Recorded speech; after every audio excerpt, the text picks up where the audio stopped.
Assalamualaikum warahmatullahi wabarakatuh.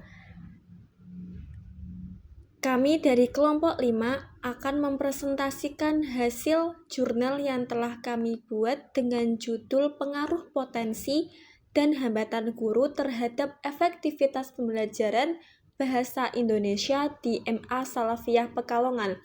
Sebelumnya, kami akan memperkenalkan diri terlebih dahulu dengan saya Firdasari Desviani, NIM 2082401. Selanjutnya ada teman-teman saya, silakan. Saya Naila Nur Ariza dengan NIM 14. Saya Nilma dengan NIM 2082420. Saya Zara Aulia dengan NIM 2082424. Dan saya Fathatul Naila NIM 20824028. Selanjutnya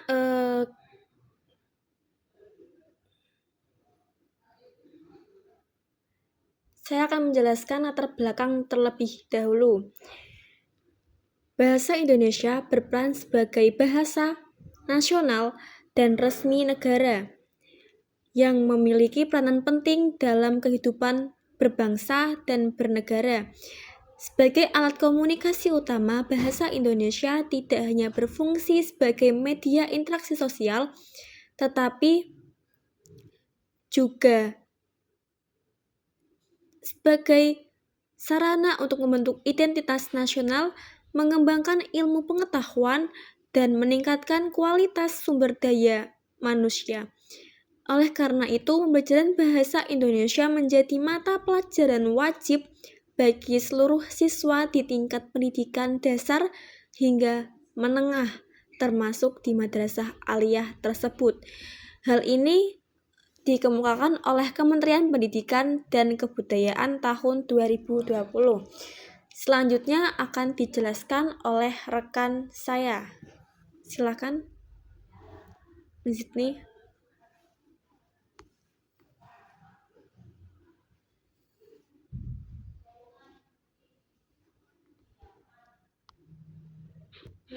Oke, rumusan masalah. Yang pertama, bagaimana potensi yang dimiliki oleh guru bahasa Indonesia di MA Salafiyah Pekalongan dalam meningkatkan efektivitas pembelajaran.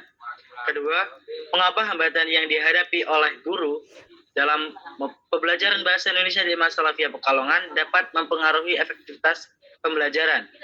Ketiga, bagaimana interaksi antara potensi dan hambatan guru dapat mempengaruhi hasil pembelajaran bahasa Indonesia.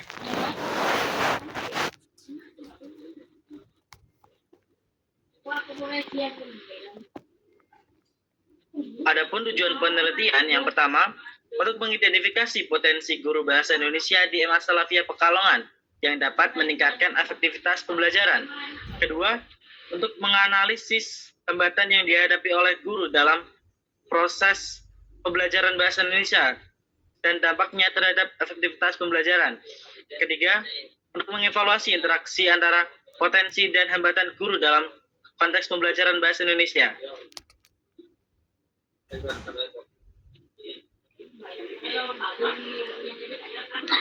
Kemudian ada manfaatnya.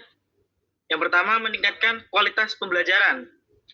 Ini memberikan wawasan tentang potensi dan hambatan yang dihadapi guru sehingga dapat digunakan untuk merumuskan strategi yang efektif dalam meningkatkan kualitas pembelajaran bahasa Indonesia.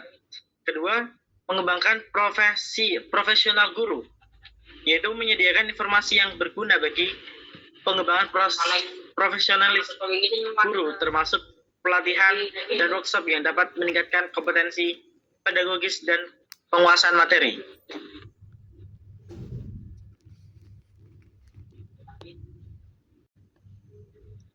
Isinya. Selanjutnya yakni metode penelitian. Penelitian ini dilaksanakan di MA Salafiyah Pekalongan dengan fokus pada sumber daya pengajar bahasa Indonesia. Subjek penelitian adalah guru bahasa Indonesia pada tahun ajaran 2024-2025, yaitu Bapak Eko Wimbadi Wicaksono SPD. Penelitian ini menerapkan pendekatan kualitatif deskriptif dengan metode studi pustaka. Metode yang digunakan dalam penelitian ini karena sesuai dengan fokus masalah yang dikaji. Pendekatan kualitatif dipilih karena data yang dikumpulkan dominan berupa kata-kata, instrumen yang digunakan meliputi lembar observasi dan alat perekam. Pendekatan kualitatif deskriptif bertujuan untuk menggambarkan data secara apa adanya dan menjelaskan peristiwa atau informasi melalui uraian kata-kata secara kualitatif. Studi kepustakaan merupakan metode pengumpulan data yang dilakukan melalui penelaahan terhadap buku, literatur, catatan, serta laporan yang memiliki kaitan dengan permasalahan yang diteliti.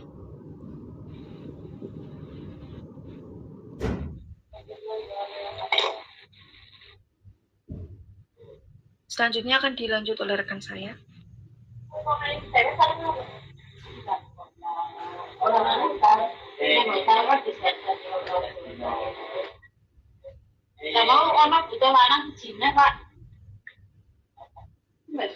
Baik, selanjutnya ada potensi guru bahasa Indonesia di MA Salafiyah Pekalongan. Salah satu kekuatan utama yang dimiliki oleh guru bahasa Indonesia di MA Salafiyah Pekalongan adalah adanya dukungan kultural dan keleluasaan struktural dari pihak madrasah. Kepala madrasah tidak hanya memberikan izin, tetapi juga mendorong guru untuk mengembangkan unit kerja kreatif yang mendukung pembelajaran bahasa Indonesia. Dukungan ini mencakup partisipasi guru dalam kegiatan literasi, seperti menulis karya tulis sastra, mengadakan pojok baca di kelas, serta menghadiri seminar dan pelatihan yang relevan dengan bidang bahasa dan sastra.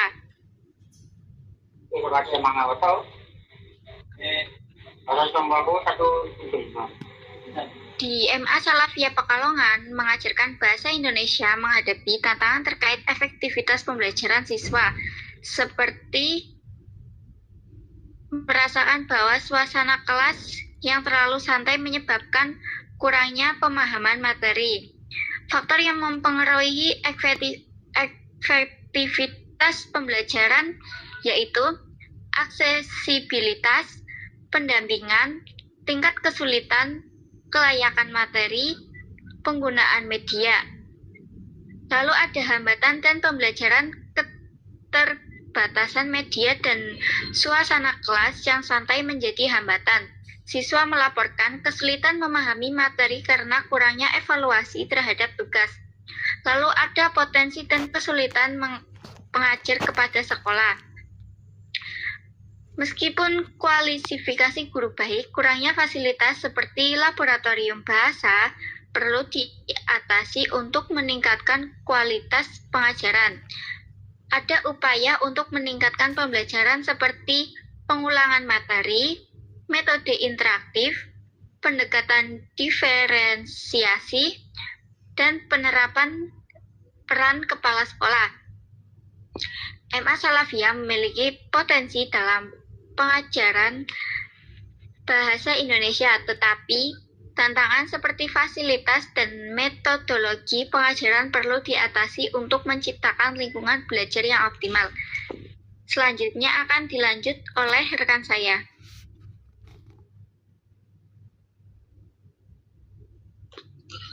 Selanjutnya ada kesimpulan, yaitu penelitian ini bertujuan untuk mengkaji secara menyeluruh bagaimana potensi dan hambatan yang dimiliki guru bahasa Indonesia di MA Salafiyah Pekalongan mempengaruhi efektivitas pembelajaran. Pendekatan yang digunakan adalah kualitatif deskriptif dengan menggabungkan studi literatur, pengamatan langsung, dan wawancara mendalam terhadap guru yang bersangkutan. Berdasarkan hasil analisis, ditemukan bahwa potensi individu guru merupakan komponen kunci yang menentukan keberhasilan pembelajaran, terlebih dalam konteks madrasah yang menghadapi berbagai keterbatasan, fasilitas, dan sumber daya. Selain itu, guru mampu menyesuaikan metode mengajar sesuai kebutuhan siswa, memanfaatkan teknologi sederhana, serta tetap menggunakan sarana dan prasarana. Namun, masih ada kendala seperti kurangnya fasilitas pembelajaran, keterbatasan jumlah guru, dan beban kerja yang berat. Selanjutnya ada saran.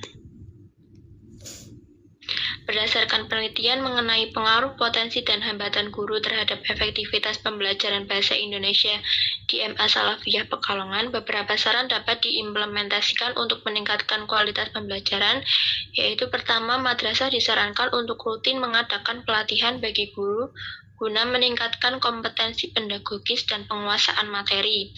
Penambahan jumlah guru bahasa Indonesia juga perlu dipertimbangkan agar beban kerja dapat dibagi lebih merata.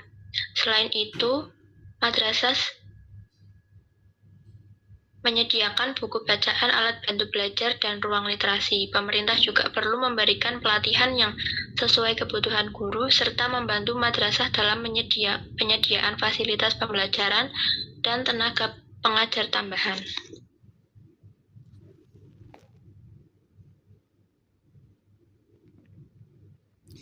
Baik, itu saja yang dapat kelompok kami sampaikan dan presentasikan. Apabila ada kesalahan, kelompok kami mengucapkan maaf dan terima kasih. Wassalamualaikum warahmatullahi wabarakatuh.